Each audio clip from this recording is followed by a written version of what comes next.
into the theology pit. Theology pit. You're falling in the theology pit.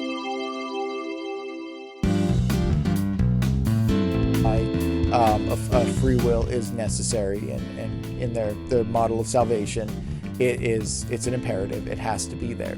But in this atheist argumentation, don't use the free will argument for the need for evil or for the existence of evil, because it's a terrible argument. And there are a bunch of arguments that the probabilistic world and things have to go that way. And well, those do strike me as from hunger, fairly desperate arguments.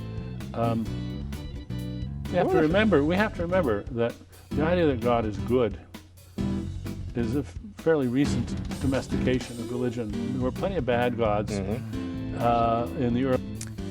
Okay, so there's plenty of bad gods, and as we read from his book, he doesn't know what those other gods are. He's making this up right now. He has no idea. If you asked him, what are the attributes of God? What makes a thing a God? What makes God God? Okay. If you said, well, God has tires, 4 tires and an engine, and you sit in it and you drive, and like, no, that's a car. Oh, I call that a God. Well, it has the attributes of a car. It's a car. If it has the attributes of a God, it's a God. What are these attributes? Okay, what are you talking about? Is he talking about a sunflower here? I don't know. Could be. Some people think that sunflowers are gods, but they don't. That's not what a god is. So he's switching from Christianity, and he's just kind of, well, religion, this God thing, this whatever. There's tons of these, and all of a sudden we get a good one. All of a sudden now. And it's like, really, no research. It's silly. Daniel Dennett is a silly atheist. Early days, and this is a recent refinement. And of course, the problem of evil just disappears if you go back to the old religions. We have good gods and bad gods, and they're duking it out. And if you go back to the old religions, what old religions? What the heck is he talking about? I mean, good gods and bad gods. Is he talking about like the Roman understanding, like Greek mythology, Roman mythology? Is that what he's talking about? Because the Judeo-Christian God, the writings for the Judeo-Christian God, the understanding of it go back, to like 1500 BC, and they're telling stories about people that believed in a good God long before that. So what's he getting at? I mean, we're talking about, like, conservatively, 400 years. Or 4,000 years. 4,000 years ago. And he's making some, multiple demigod, polytheistic, good God, bad God type thing like Greek mythology. Does it go back that far? I mean, Roman mythology doesn't, right? So you have to look Greco-Roman. I mean, where are you pulling all of this from? I don't know. I have no idea what he's talking about, because he doesn't have any idea what he's talking about. Something very satisfying about that. And once you decide to get rid of the bad gods and be monotheistic and suppose that God is good, then you have this nasty problem of explaining why then all this evil happens. You're not arguing to go back to the old ways, are you? Well, I think there was a certain dramatic integrity to them that is missing from the more recent ideas of God. He has no idea about, when he says monotheistic, again, he's only talking about three possible religions in the world: Islam, Judaism, and Christianity. That's it. Now, I haven't studied Islam extensively. Don't care to. There are lots of people that do. Dr. James White, Alpha and Omega Ministries. Go to him. Nabil Qureshi's work that he's done. There are lots of people that study Islam and go and see how Islam deals with that. The Judeo-Christian, there's a thing called sin, and we'll get to that in this episode of the Theology Pit. When I can't remember their names, the people that created the comic book character Superman, they realized they had a problem. They had this omnipotent, indestructible agent, and how can there be suspense? How can there be any storylines? They had to invent kryptonite. They had to invent kryptonite so that there would be a countervailing force in the world. And I view theologians' attempts to handle the problem of evil as this is just kryptonite, and it's one understands why it's necessary as a sort of dramatic device, but I can't take it seriously in any other way. Some theologians would try to harmonize an all-good God with an all-powerful God, that those two concepts, and that's a tough one. Other theologians have now come along and to say, okay, we really can't do that, so we have to compromise one or the other. Yep. And in general, what they do is they diminish the all-powerful, and they somehow say that there was part of God that is from antiquities or everlasting, that is unchanging, and then but there's part of God that's open and uncertain. He's done the best he can, and so then it's possible to do in order to maintain this relationship with the free agents. And so they diminish the all-power and therefore eliminate the inconsistency. Well, but in your own telling, it sounds to me like a storyboard conference at Superman Comics. How are we going to solve this problem? Well, let's see. If we tone down the omnipotence a little bit, then we'd be back in business. All right, let's do it. But just for clarity, omnipotence is all-powerful. If you're all-powerful, it means just that. You're all-powerful. You're not some powerful. Okay? You're either omnipotent or you're not. Okay? It's like you're either omniscient or you're not. Okay? It's when you use these words, all-powerful, all-knowing. Well, he's all-knowing, but there's lots of things he doesn't know. Well, then he's not all-knowing. Same thing here. Well, he's all-powerful, but we had to tone that down. He's not really all-powerful. It's ridiculous. I mean, torturing the language. I don't even know if I want to continue with this, to be honest. I mean, basically, you're listening to somebody. He doesn't know what he's talking about. He's written books stating he doesn't know what he's talking about. His philosophical dealings with the arguments for God's existence are laughable.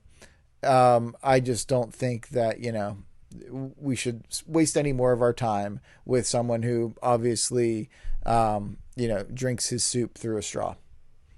I think that's fairly clear.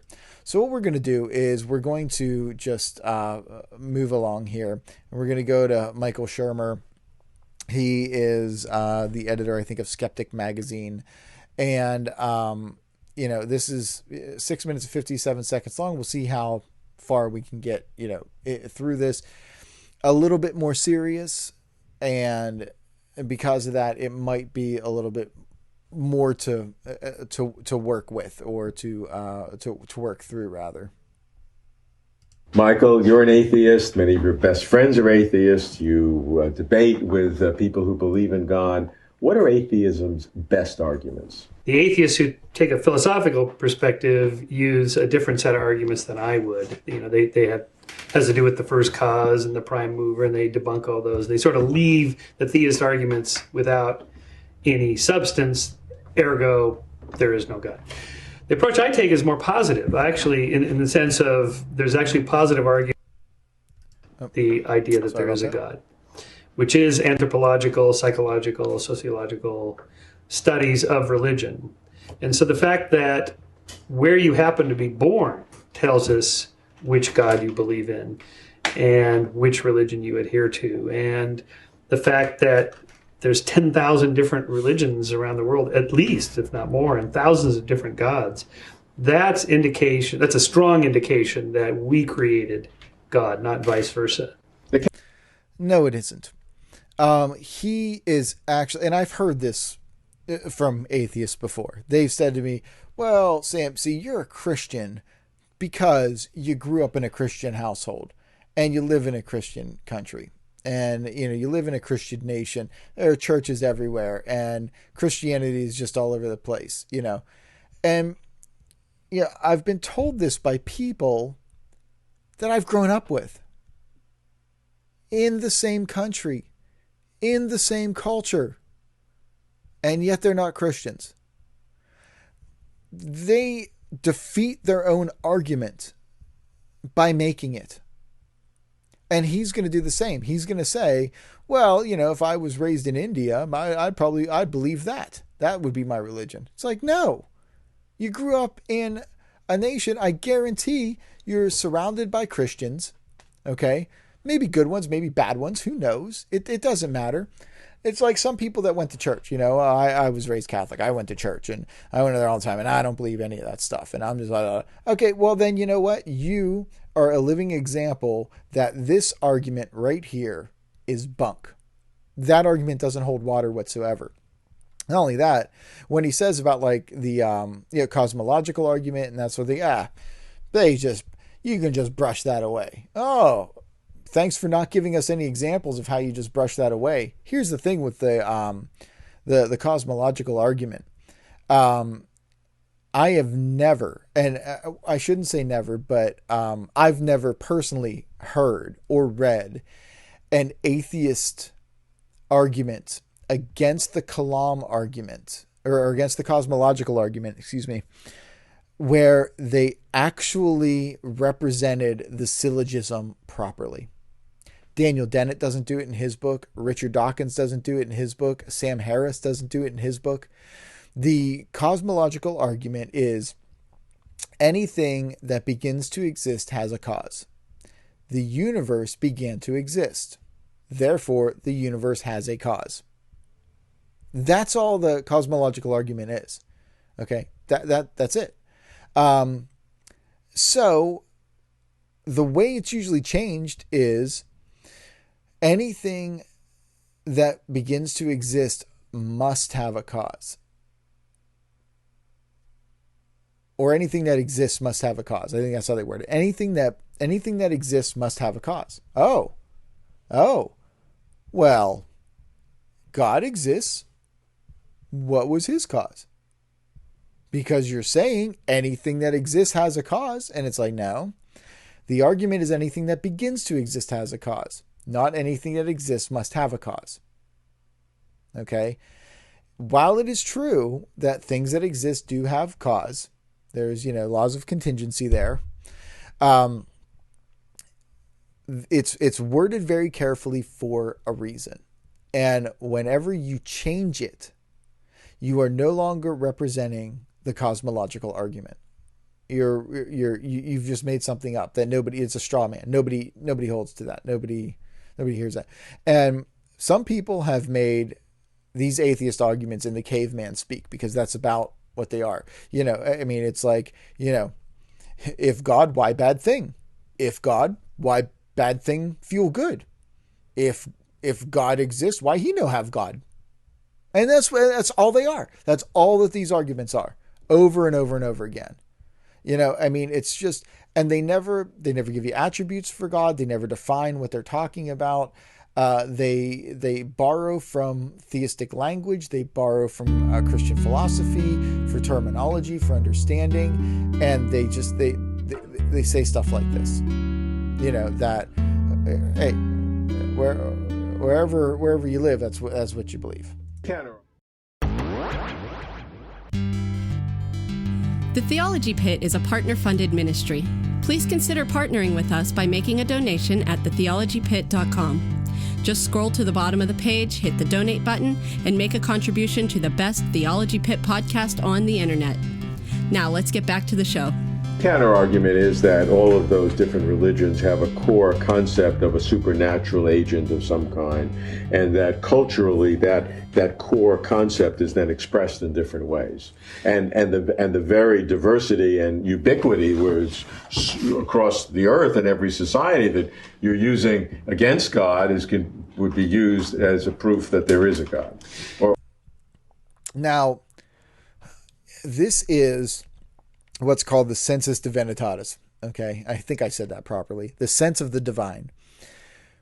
If Christianity is true, and everybody from the creation of mankind knew about God and knew God, you would expect to see 99% of all of humanity believe in some type of supernatural deity, force, whatever, some type of thing other than themselves. Okay, in a plane of existence that we are not directly in communication with. That's what you would expect to see. It's like if there truly was a great flood, you would expect to see it recorded in other ancient literature. So when people say, well, you look at the Epic of Gilgamesh and it talks about, a great flood, and it sounds a lot like Noah.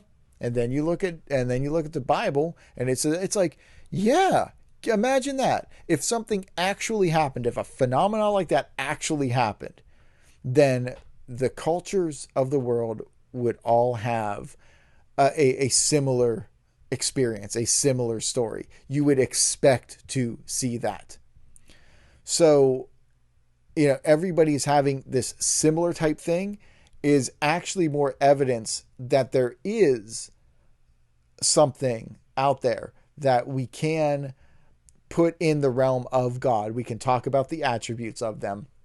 And this is theistic in a sense, because if people believe in a deity and it's for the purpose of communicating or communing with that deity or appeasing that deity or something, then they believe that deity, whatever that is, can transcend time and space, which makes the people not deists but theists, whether they're polytheists or monotheists, whatever.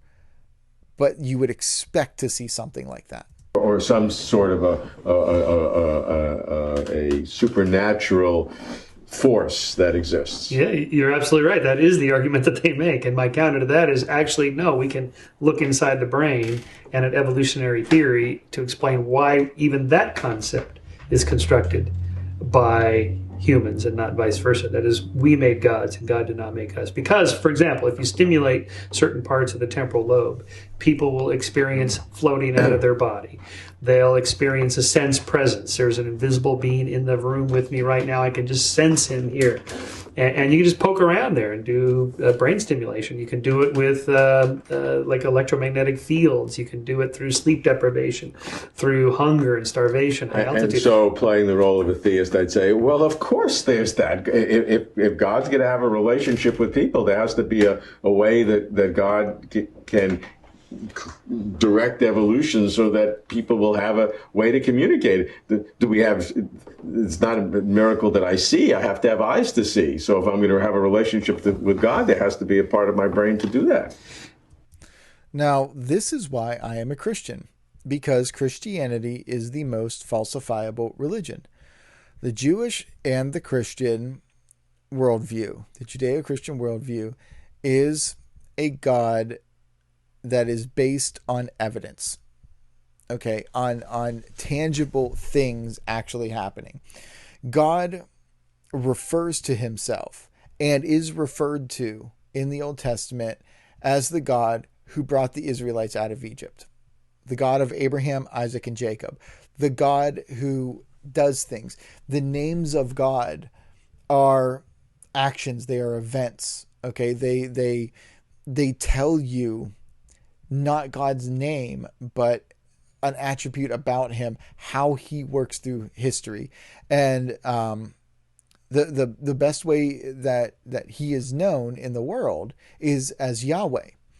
And Yahweh is translated I am, or the being one, the one who exists, the I am that I am that I am that I am.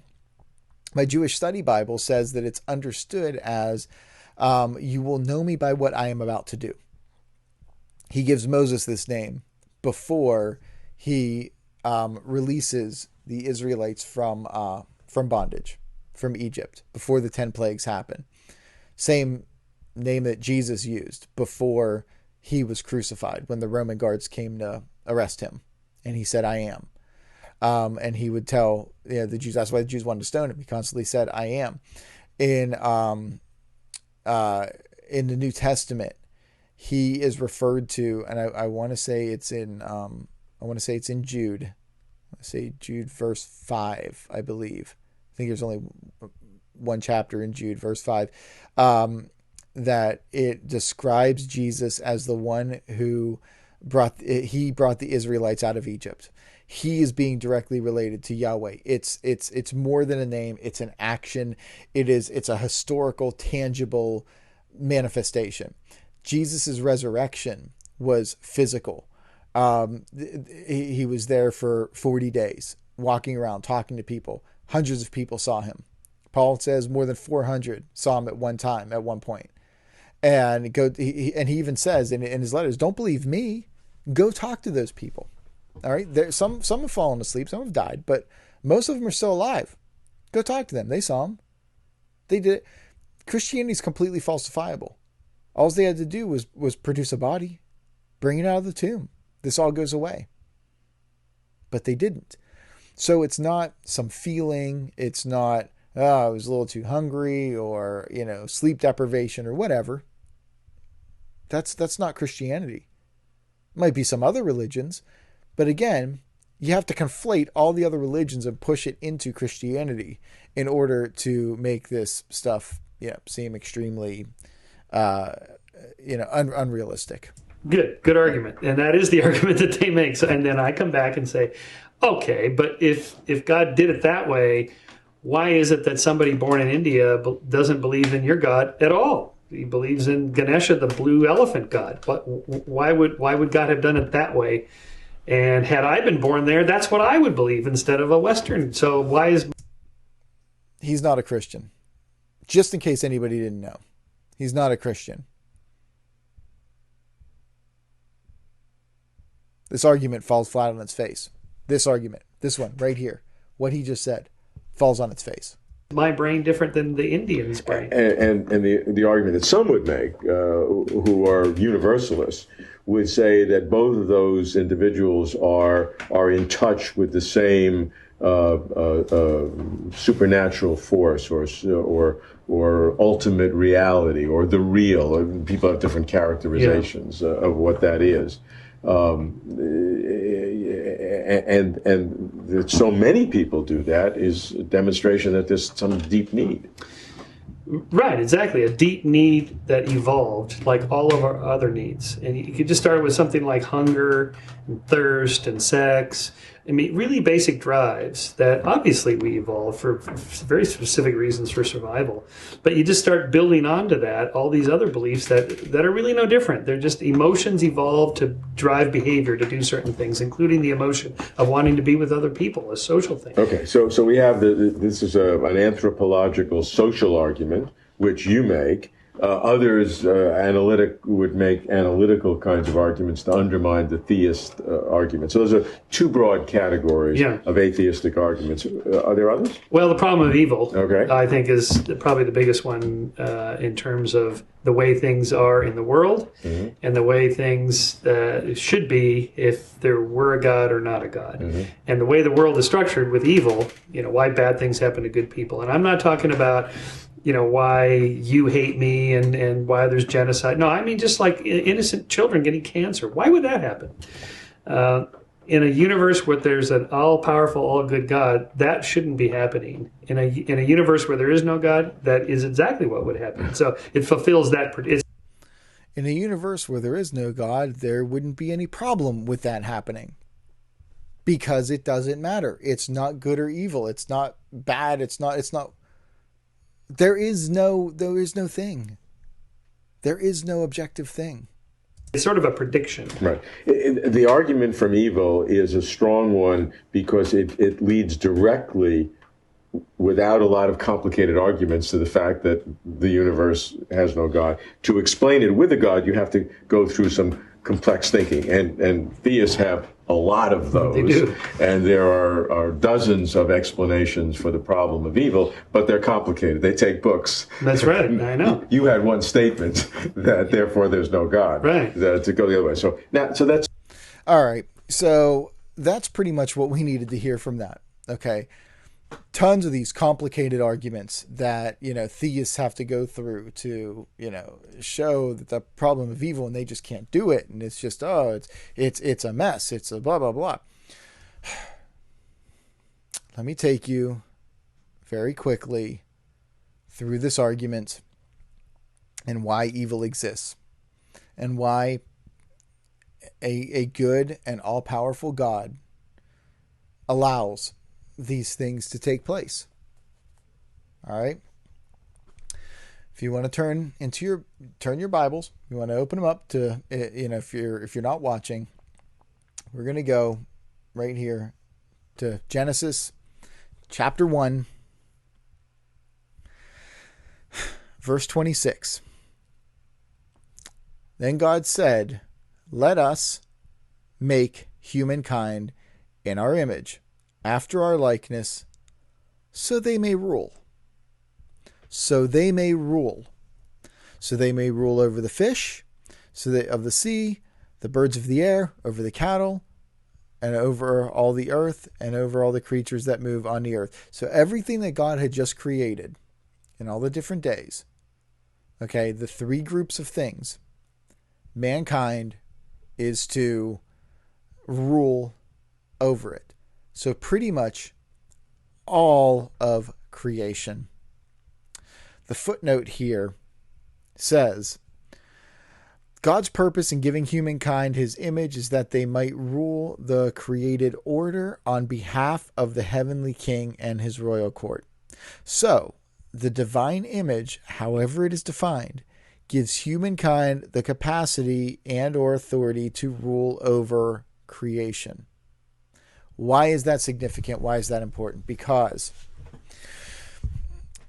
is God a liar? Does God say things and they're not so? God is not a liar. God can say things and they determine reality. If God said humanity is in control, humanity rules over all of creation. All of creation. If he rules over all of creation, and all of creation is subject to what humanity does, and humanity sins, and because of the fall, sin enters the world, if God fought mankind on that and said, all right, I'm an all good God. I'm going to stop this effect. I'm going to stop that effect. I'm going to stop that effect. I'm going to stop that. I am going to not allow the air to obey your breath when you want to tell a lie. In fact, I'm not going to allow you to even tell that lie. I'm actually going to stop the formation of the thought in your head. I'm actually going to stop you from being able to think. I'm going to stop you from being able to rule. I'm going to stop you from being the creation that I created, the one to rule over this. The reason why intercessory prayer is powerful and it works is because mankind is petitioning God and asking him to intercede on our behalf. This is why miracles occur. This is why prayers get answered. God gave us dominion over everything, and he honors that, even to the point where it has distorted everything in our world, that because of that, things don't function properly. Our bodies do not function properly. Okay, we get sick. People are born with birth defects. People get cancer. Children get cancer. It's because of the effect of the fall and an honoring, righteous God who is who he says he is and does what he says he does. That is why evil exists, because mankind is evil, and God from the very beginning, from creation, has given man everything in creation to rule over. And where this is at, we're talking about time, we're talking about space, we're talking about the entire cosmos. That is what mankind is created to rule over.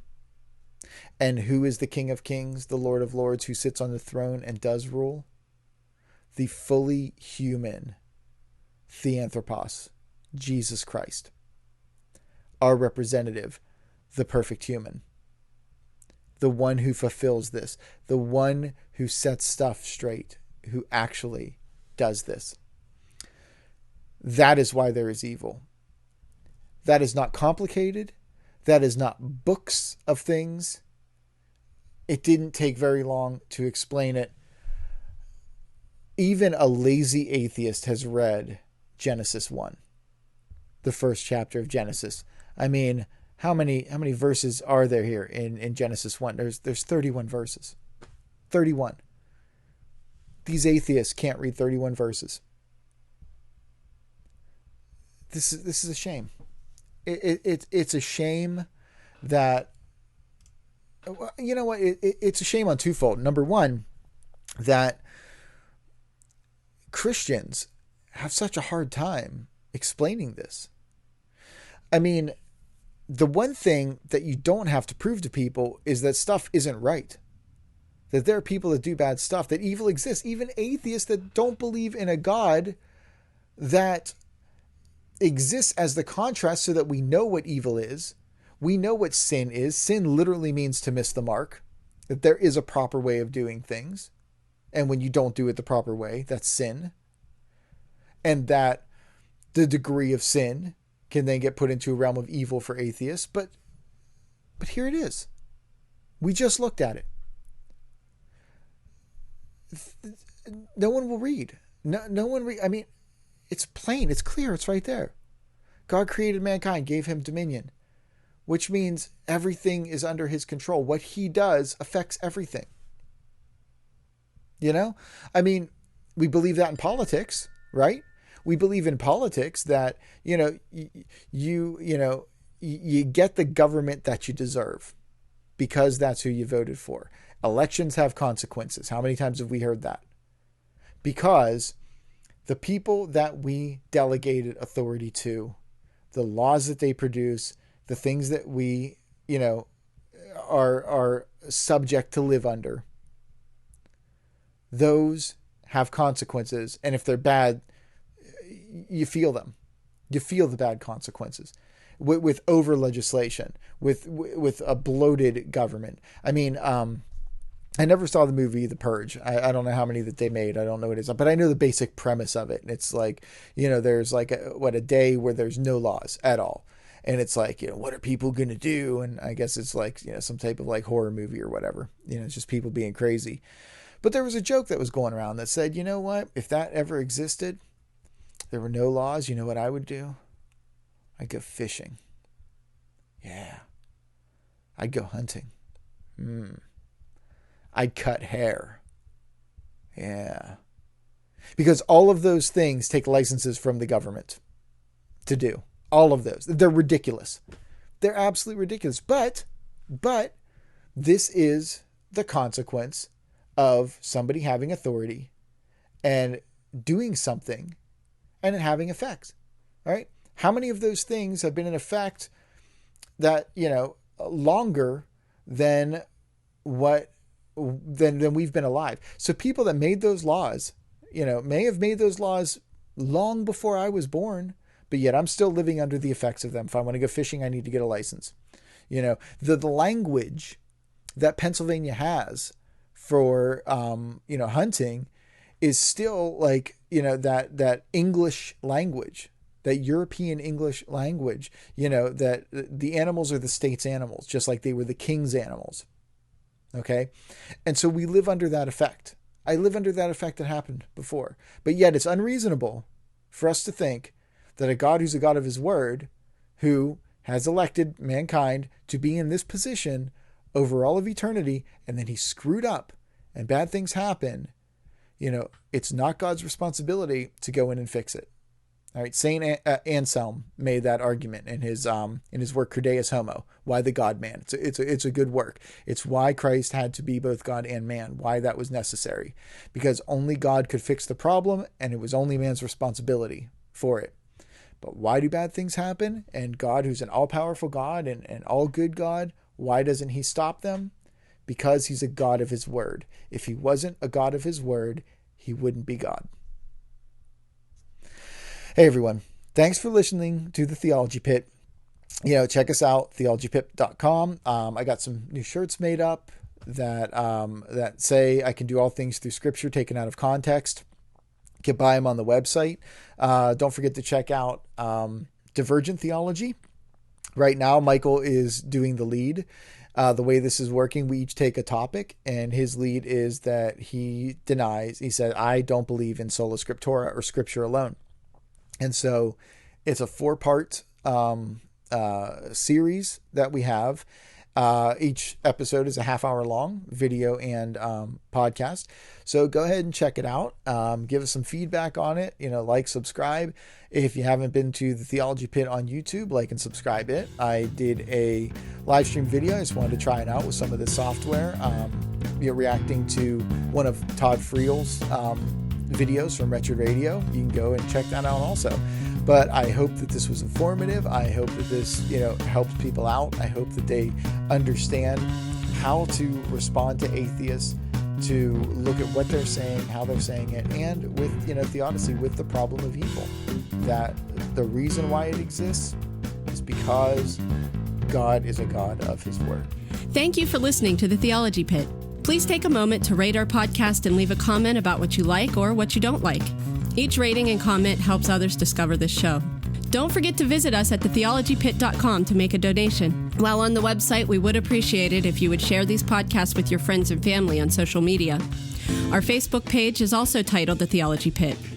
Stop over and give us a like. If you have any questions or topics you would like to hear discussed on the podcast, please write to samson@thetheologypit.com. That's Samson, spelled SAMSON, at thetheologypit.com. Now, here's a preview of next week's show. All right, so I didn't do a promo for this, but I want to let you know I'm going to hopefully be able to interview some pastors and look at Pentecostalism. And that will hopefully be the agenda for the audio for the podcast. For the video, I'm not sure. I think what I'm going to do is maybe some more reaction videos. I'm going to find some more stuff and react to them. Maybe we'll talk salvation and look at how most people are believe in volunteerism, where they volunteer to be saved, on the next Theology Pit. This and more on the next Theology Pit.